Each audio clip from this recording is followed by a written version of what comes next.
Hi folks, I'm Father Joe Grimaldi. You can call me Joe, and I'd like to welcome you to my podcast. But now, here's our host and friend, Ken Calvert. Hi everybody, I'm Ken Calvert, alongside Father Joe Grimaldi, and we would like to welcome you to the Father Joe Grimaldi Podcast. The Father Joe Podcast, proudly supported by our good friends at Houghton McInerney Star Lincoln 12 Mile Road and Telegraph in Southfield, the home of the Father Joe Grimaldi Star Treatment, serving southeastern Lower Michigan customers for 50 years. That's 3 generations of McInerney's following founder Houghton McInerney's mission to provide the customer with the best service possible, and that's why so many of Star's customers are on their 2nd, 3rd, and 4th Star Lincoln luxury vehicle like me. I'm on Star Lincoln MKC number 4. Summer savings spectacular going on right now. And the only thing hotter than these temperatures are the savings. Check out the summer savings on the stunning 2020 Lincoln Aviator, the all-new Lincoln Nautilus, the Lincoln MKC, and the must-have Lincoln Navigator. They treasure your time and your business. Stop on by and say hi. Houghton McInerney Star Lincoln 12 Mile Road and Telegraph in Southfield, home of the Star Treatment. I have a serious topic for you to help me with today. Well, this was dated yesterday, Washington, D.C. Catholic leaders have condemned the federal government's announcement last week that it will resume executions after an almost 2-decade-long hiatus. I am deeply concerned by the announcement of the United States Justice Department that it will once again, after many years, return to the death penalty as a form of punishment. So said Bishop Frank Duane of Venice, Florida, chair of the U.S. Bishops' Domestic Justice and Human Development Committee, in a statement released yesterday.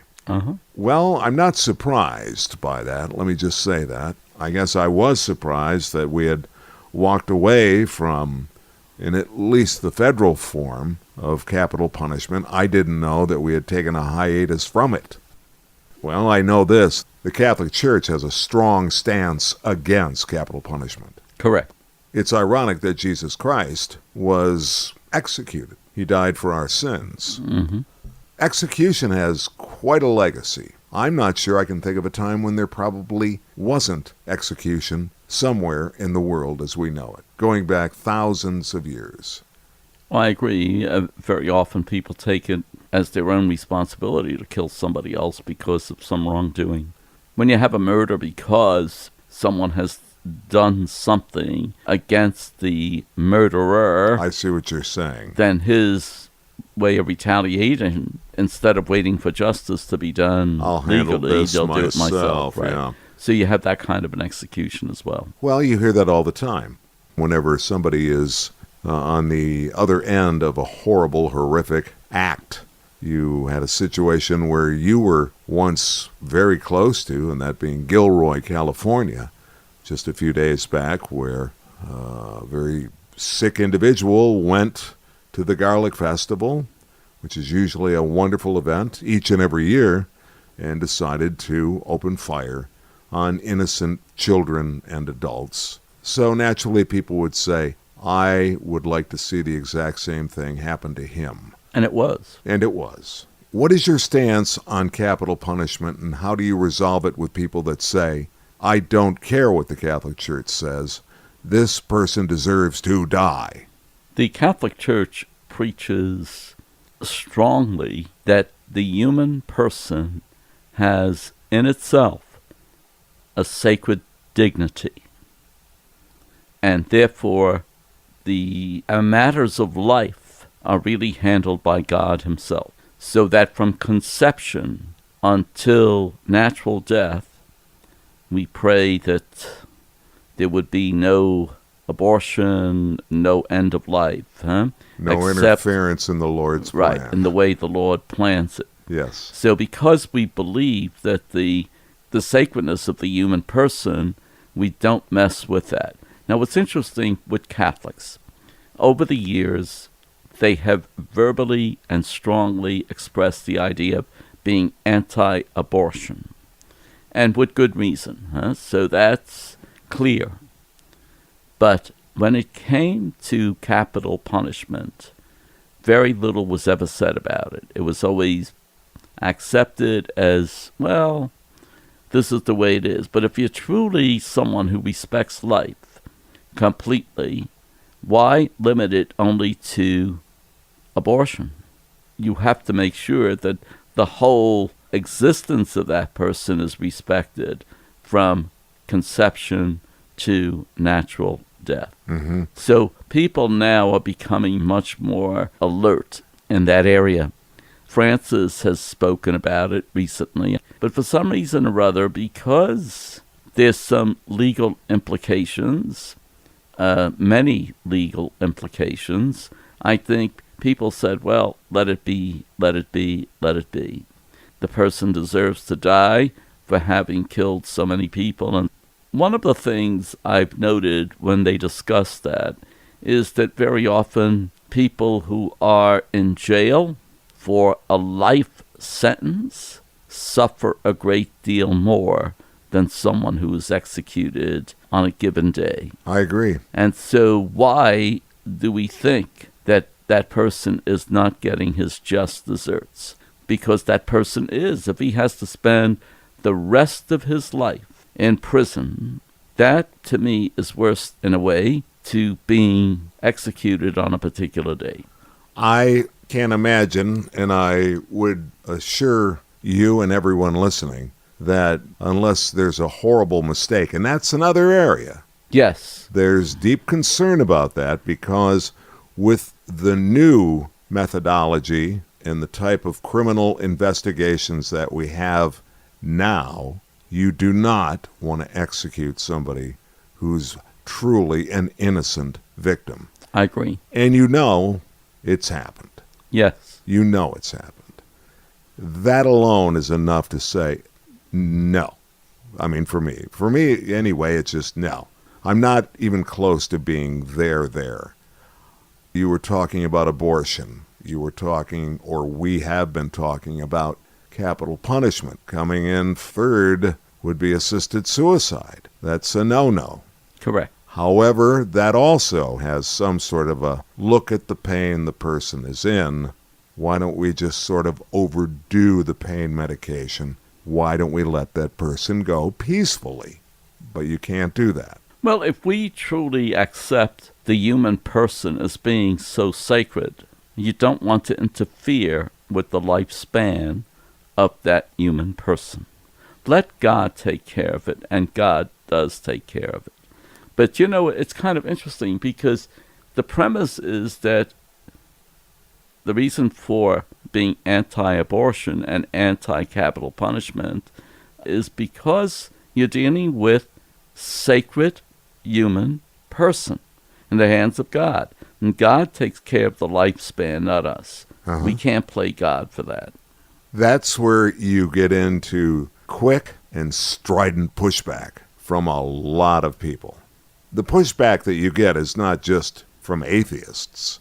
It's also from Christians. Of course. Some people suggest that being Christian means helping people.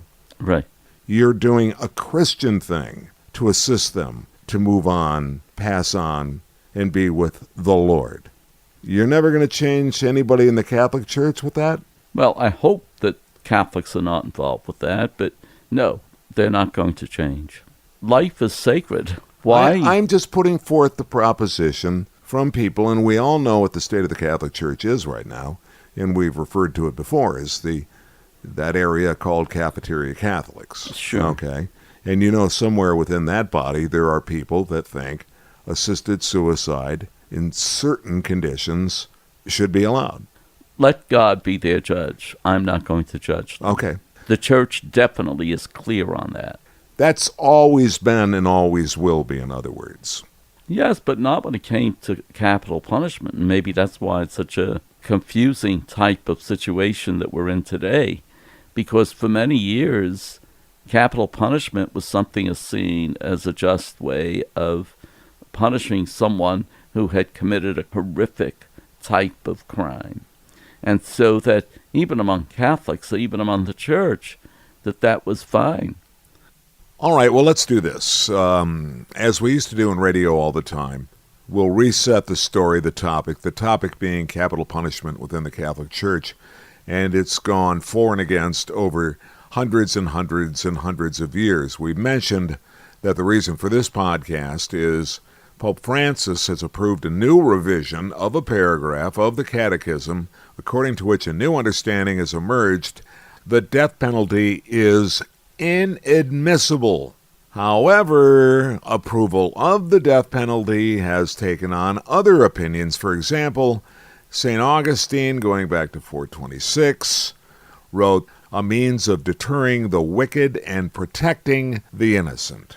St. Thomas Aquinas, he wrote, "Certain men must be removed by death from the society of men." So let's get into our judicial system here. Okay, let's go there. Let's say someone someone that's a part of your family, is murdered. Yes. It goes through the trial process.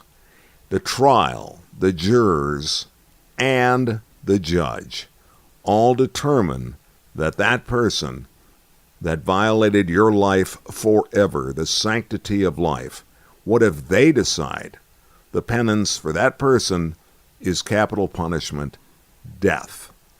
Well, then, we have to abide by what the civil law is. But by the same token, that's the reason why there's this push to eliminate capital punishment in the United States. Now, state by state, it is being reviewed. You'll notice that I think Illinois was recently determined that there would not be a capital punishment. However, if it's legal, how can we fight that? I mean, I would not be in... Well, capital punishment is not allowed in Michigan. Right. But it is allowed in other states. You think of Texas. Correct. Texas is responsible for 3 of 10 executions nationwide to date in 2019.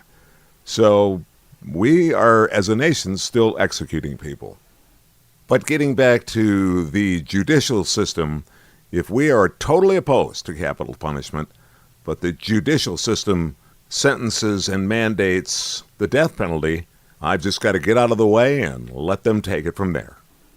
I don't agree with the sentence. I can't do anything about that. No, because it's civil law. I can't say, you're stepping on my rights as a Catholic, a Christian. Well, it's the same thing that Catholics do with abortion. Mm-hmm. They can't stop it, but they can certainly fight against it. But if it affects you... So is abortion. Affects people personally. They can't do anything about it. If the individual decides to have an abortion, you have to stand in the background and fight it. But by the same token, you don't control that. As Catholics, we can't be for one and against another, can we? Well, this is the thing. Logically, it'd be difficult for me to say I'm anti-abortion, but I'm for capital punishment. Or assisted suicide. Yeah, but that's where all that came about. It makes no sense. How could you... Aren't we violating the human person if we commit assisted suicide? So you can't do much about it if it's not in your hands. Well, in 2014, President Obama ordered the Department of Justice to review the federal death penalty after several botched executions. Mm-hmm. And we remember that. Yes. And again, that goes beyond cruel and unusual punishment. Correct. I don't understand... Now, this is me personally, okay? Sure. I don't understand the death penalty anyway. I would sit right next to you and say that I think the most horrible thing anyone could have to suffer would be spending the rest of their life in prison. Yes, that's what I would say. In a very cold, dark, mean-spirited, horrible food, no dignity for the rest of your life. Correct. I just can't imagine. I need something in this podcast to feel good about. Well, I would say this, that the best part is that we recognize the sacredness of the human person, and we have to respect it. But the other thing, too, is something you alluded to in the podcast. It seems strange that some people would be very strongly against abortion, but they would accept capital punishment. Well, capital punishment, again, you are interfering with the person's life. Now, granted, he may not be or she may not be the best person in the world, but they have dignity as human person.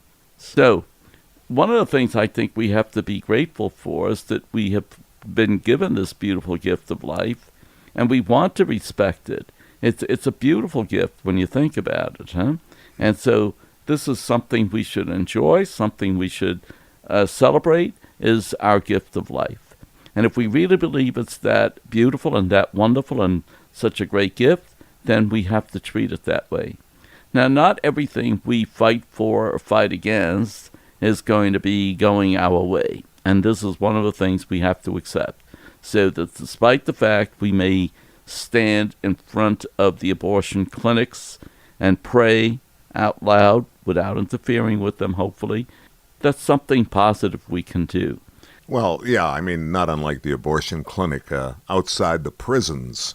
Of course, several Catholics usually assemble and pray the rosary and maybe even carry a banner or sign suggesting that we as human beings have no right to take the life of another person. I did find this a bit interesting, and I'm smiling. Attorney General William Barr's announcement last week that he's lifting the Justice Department's moratorium on federal death penalty executions has again raised the issue of whether a Catholic government official who advances policy condemned by his church ought to be denied communion. Think about that. Charles Camasey of the Religious News Service, he believes that Barr's Bishop Michael Burbidge of the Diocese of Arlington should ask to sit down with Barr and respectfully insist on his faithfulness to his teaching of the church. If Barr does not, then the bishop would be justified in asking Barr not to show up at the altar rail. Interesting. Very, very interesting. You have to look at the meanings of the words, huh? Francis says it is inadmissible because it is an attack on the inviolability and dignity of the person. That doesn't mean that there might be people who will agree with it and they're not going to hell. See, it's not like abortion, because the idea of the death penalty existing for centuries and centuries and centuries is not going to be erased overnight. Okay, and so we're going to work towards making it inadmissible. That's what we have to work towards. Francis brings out a different aspect to it. If it is part of the dignity of the human person, we don't mess with it. So now, does that mean everybody's going to have to abide by that? As much as we can. There are people that are going to go against it. So you're saying that there could be another pope down the line who would not necessarily have an issue with capital punishment? I think so. Mm-hmm. However, they would have to explain it real well, because it's very hard to unexplain the dignity of the human person. But again, we can't get involved with or get in the way of civil authority and civil decisions. At that point, we sit back and say, I would prefer you didn't, but you're going to. Right. All you can do is pray for that person. Correct. Well, we do that pretty well, don't we? We do. You're a humble man, Father Joe Grimaldi. Think so. Well, we'd like to thank you for joining us on the Father Joe podcast. I'm Ken Calvert alongside Father Joe Grimaldi. We're going to go have a nice Italian meal, aren't we? I hope so. All right. I'm Ken Calvert. I'll see you next time on the Father Joe podcast. I look forward to it. This is Father Joe Grimaldi, and I look forward to seeing you next time on the Father Joe podcast. If you'd like, you can email us. It's frjoepodcast@gmail.com. That's frjoepodcast@gmail.com. We're also on Facebook. Simply search Father Joe Grimaldi. And thanks for listening, everyone.